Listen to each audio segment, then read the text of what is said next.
முதல் எலெக்ஷன்லேயே மாநிலத்தில் அங்கீகரிக்கப்பட்ட ஒரு கட்சியாக தாவேகா வளர்ந்து விட்டது. தாவேகாவுக்கு சீக்கிரமா அந்த ஒரு பதவி கிடைச்சிரும் அப்படின்னாலும், அடுத்தடுத்த விஷயங்கள் இனிமே தாண்டா இருக்கு ஆட்டமே அப்படின்னு சொல்லி திமுக காரங்க ஒவ்வொருத்தவங்களா இப்போ தாவேகாக்கு எதிராக அவங்களுடைய கருத்துக்கள் எல்லாமே பதிவு செஞ்சுட்டு வராங்க. ஜூலி உட்பட பலரும் இந்த குறைக்கக்கூடிய நாய்கள் அப்படின்னு சொல்லக்கூடிய விஷயங்கள் இருக்குது பார்த்தீங்களா, சூரியனை பார்த்து அதே மாதிரியான பல விஷயங்கள் நடந்தேறி வருகிறது. இதை நம்ம ஜெயிச்சிட்டோமே இனி ஒன்றுமே இல்லையே அப்படின்னு சொல்லக்கூடிய விர்ச்சுவல் வாரியர்ஸ், இங்கே இருக்கக்கூடிய நபர்கள், மாற்றத்தை தேடிய மனிதர்கள் எல்லோரும் கவனிக்க வேண்டிய ஒரு விஷயம் இருக்குது. நான் கடந்த 3 வீடியோவில் சொன்ன மாதிரி தான் இது ஜஸ்ட் அ பிகினிங் மட்டும்தான். ஆழமான அரசியல் சதுரங்கம்.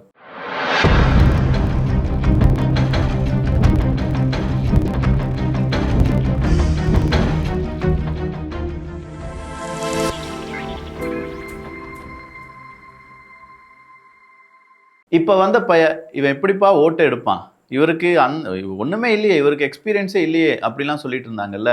அதுலேயும் குறிப்பாக இந்த ப்ராமிஸ் ராஜ், பிரைட்னஸ் ராஜ்லாம் இருந்தாங்க பாருங்க. இந்த 2 ராஜ்களும் செஞ்சது ஐயோ திமுகக்கு இப்படிலாம் முட்டு கொடுக்க முடியுமா அப்படிங்கிற லெவலில் இருந்துச்சு. பட் ப்ராமிஸ் ராஜ் அவர்களுடைய மகன் சிபி அவர்கள் அவர் சொன்ன விஷயங்கள் கொஞ்சம் யோசிச்சு பாருங்களேன். கூட்டம் ஓட்டா மாறாது, மாறிடுச்சு. ஓட்டு சீட்டா மாறாது, மாறிடுச்சு. நடிகன் நாடாள முடியாது, ஆளப் போகிறார். அவர் திரும்ப நடிக்க போய்விடுவார். வாய்ப்பில்லை ராஜா. அவருக்கு அரசியலை பத்தி என்ன தெரியும்? பார்க்கத்தானே போறீங்க. விஜய் இவரால முடியாது, விஜய் அவராக முடியாது, எவராலும் விஜய் ஆக முடியாது அப்படின்னு சொல்லி சிபி அவர்கள் அவருடைய ட்விட்டர் பக்கத்துல ஒரு ட்வீட் போட்டிருந்தார். என்னதான் இந்த ப்ராமிஸ் ராஜ் அவர்கள் விஜய் அவர்களுக்கு எதிராக பேசிட்டு இருந்தாலும், இன்னைக்கு பிரகாஷ் ராஜ் ஏன் அளவுக்கு அரசியல்லாம் பேசியிருக்காரா இவர் அப்படின்னு சொல்லி எகத்தாளமா பேசினார் பார்த்தீங்களா. அதே எகத்தாளத்துடன் அடுத்ததா அவருடைய வன்மத்தை கக்கி இருக்கிறார். தமிழ்நாடு எலெக்ஷன். வணக்கம் தமிழ்நாடு. காமராஜர் தோற்றார், மு.க. ஸ்டாலினும் தோற்றிருக்கிறார். இங்கேயே இந்த பிரகாஷ் ராஜுக்கு அறிவு மங்கி போச்சு அப்படின்னு சொல்லி நல்லாவே தெரியுது. இவரை மரியாதை கொடுத்து தான் பேசிட்டு இருக்கேன், மரியாதை இல்லாமல் இல்லை அப்படிலாம் வேணான்னு வச்சுக்கோங்களேன். Sir Prakash Raj sir, just asking, Kamaraj அவர்களும் உங்களுக்கு மு.க. ஸ்டாலின் அவர்களும் ஒன்றாக தெரிகிறார் அப்படின்னா நீங்கள் எந்த அளவுக்கு அரசியல் படிச்சிருக்கீங்க அப்படிங்கிறது எங்களுக்கு நல்லாவே தெரிஞ்சு போச்சு. அவரை 2 பேருமே ஒரே ஸ்கேல வச்சிருக்கீங்க பார்த்தீங்களா. இங்கே தங்கத்தையும் வைத்து இங்கே கொஞ்சம் பித்தளையும் வச்சு இது 2ம் ஒன்று தான்ப்பா, இந்த வாங்கிக்கோ அப்படின்னு சொல்ற மாதிரி இருக்கு. இல்லை இந்த பக்கமா சாப்பாடையும் வச்சு இந்த பக்கமா வேறொரு சாதனத்தையும் வச்சு இதை சாப்பிடணும் அப்படின்னு சொல்ற மாதிரி இருக்கு. இங்கே காமராஜர் அவர்களை யாருடன் ஒப்பிட போகிறீர்கள் அப்படிங்கிறத விட யாருடன் ஒப்பிடக்கூடாது அப்படிங்கிறதுக்கு பல விதிமுறைகள் இருக்கு. அதுல முதல் விதிமுறையே திமுக காரங்க கூட தயவு செஞ்சு அவரை கம்பேர் பண்ணாதீங்கப்பா அப்படிங்கிறது தான். அவருக்கு சொந்தம் கிடையாது, அவருக்கு மகன் கிடையாது, குடும்ப அரசியல் கிடையாது, ஊழல் கிடையாது. அந்த மனுஷன் கடைசி வரையிலும் மக்களுக்காக வாழ்ந்தார். இங்க இருக்கக்கூடிய அரசியல்வாதிகள் அப்படிதான் இருந்தாங்களா அப்படிங்கிற ஒரு கேள்வி. ஸோ காமராஜரை இப்போது இருக்கக்கூடிய எந்த அரசியல்வாதிகளுடன் ஒப்பிட்டாலும் அது தவறு தான். அதை ஏன் பிரகாஷ் ராஜ் அவர்கள் நமக்கு நம்முடைய மனதில் விஷமாக கக்குகிறார் அப்படின்னா, காமராஜரையே தோற்கடித்த பூமி, அடுத்ததான் வரலாறு எழுதுவாங்க ஸ்டாலின் அவர்களே தோற்கடித்த பூமி அப்படின்னு சொல்லி. சார் ஸ்டாலின் அவர்கள் மீது வெறுப்பு மக்கள் மத்தியில் பெருசா இருந்துச்சு. இல்லாட்டி எப்படிங்க ஸ்டாலின் அவர்களை தோற்கடிப்பதற்கு ஒரு யாருமே தெரியாத ஒரு நபர், ஒருவேளை அவங்களுடைய அந்த ஒரு கட்சி கூட்டம் அவங்களுக்குள்ளேயே அவங்க ஒரு பிரபலமா இருந்தாலும் மீதம் இருக்கும் இன்டர்நெட் உலகத்துக்கோ அங்க இருக்கக்கூடிய ஜென்சிக்கோ தெரியாத ஒரு நபர் திடீர்னு பார்த்தா அவர் தோற்கடிச்சிட்டார் அப்படின்னு சொல்றதை நம்ப முடியுமா? ஒரு மாநிலத்தினுடைய சிஎம் கேண்டிடேட் சார் மு.க. ஸ்டாலின் அவர்கள், அவர் போய் இப்படிலாம் தோற்பார் அப்படின்னு சொல்லி யாராவது கனவுல நினைச்சாங்களா? ஆனா நடந்துச்சு. ஆனா நீங்க என்ன சொல்றீங்க? ஸ்டாலினும் தோற்கடிக்கப்பட்டார், காமராஜர்களும் தோற்கடிக்கப்பட்டார். எனக்கு விருன்னு ஒரு ஏதாவது சொல்லிட போறேன். சமூகம் ரசிகர் மயமாகி இருக்கிறது. ஆமா, சமூகம் ரசிகர் மயமாகி இருக்கிறது, அரசியல் மயமாகவில்லை என்பது நிரூபணமாகிறது. அரசியல் விழிப்புணர்வு செய்பவர்களின் பணி என்பது எப்போதும் எதிர்கட்சி பணிதான்.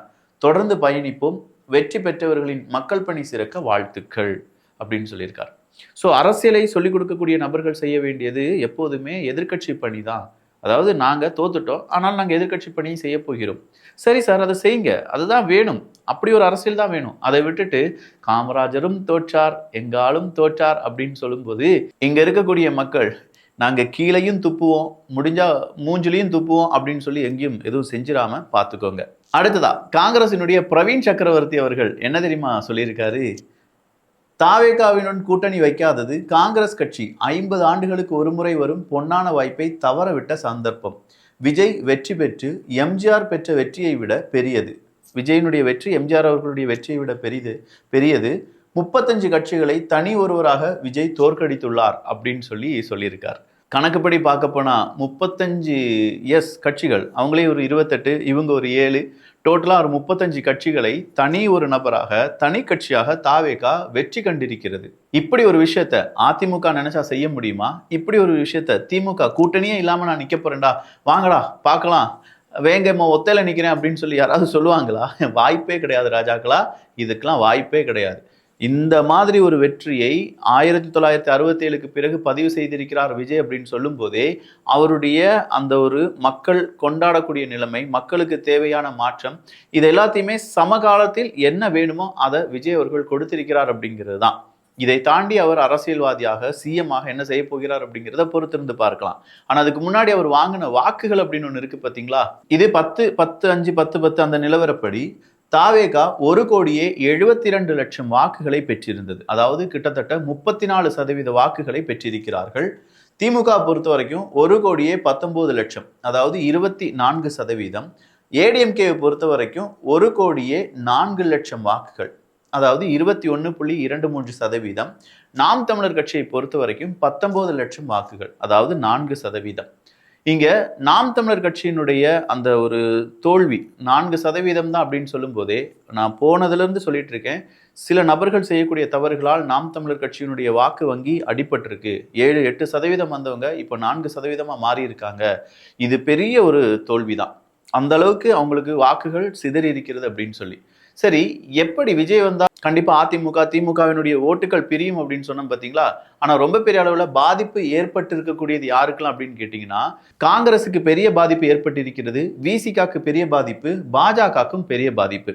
ஏன்னா 2021 எலெக்ஷன் கம்பேரிட்டிவ்லி 2026 இதை தானே நம்ம பார்க்கணும். 2021 எலெக்ஷன்ல காங்கிரஸ் 18 இடங்கள்ல வெற்றி பெற்றிருந்தார்கள். ஆனா இந்த முறை 5 இடங்கள்ல மட்டும்தான் வெற்றி பெற்றிருக்கிறார்கள் அப்படின்னு சொல்லும்போது அது காங்கிரஸுக்கு தோல்விதான். விசிகாவை பொறுத்த வரைக்கும் அவங்க 8 தொகுதியில நின்னாங்க. இப்ப 2 தொகுதியில தான் வெற்றி பெற்றிருக்கிறார்கள். மீதம் இருக்கும் அடுத்ததா போன முறையை விட இந்த முறை அது பாதியா குறைஞ்சிருக்கு அப்படின்னும். பாஜகவை பொறுத்த வரைக்கும் போன முறையாவது 4 பேர் ஜெயிச்சாங்க, இந்த முறை ஒரே ஒரு நபர் தான் ஜெயிச்சிருக்காரு. ஸோ பாஜக டோட்டல் ஃபெயிலியரா தமிழ்நாட்டுக்குள் உருவெடுத்திருக்கிறது அப்படிங்கிறதுலையும் மாற்று கருத்தே கிடையாது. நயினா நாகேந்திரன் அவர்கள் உட்பட பலரும் இந்த தோல்விக்கான பொறுப்பை ஏற்றுக்கொள்ள வேண்டும் அப்படிங்கிற ஒரு குரலும் உயர்ந்திருக்கிறது.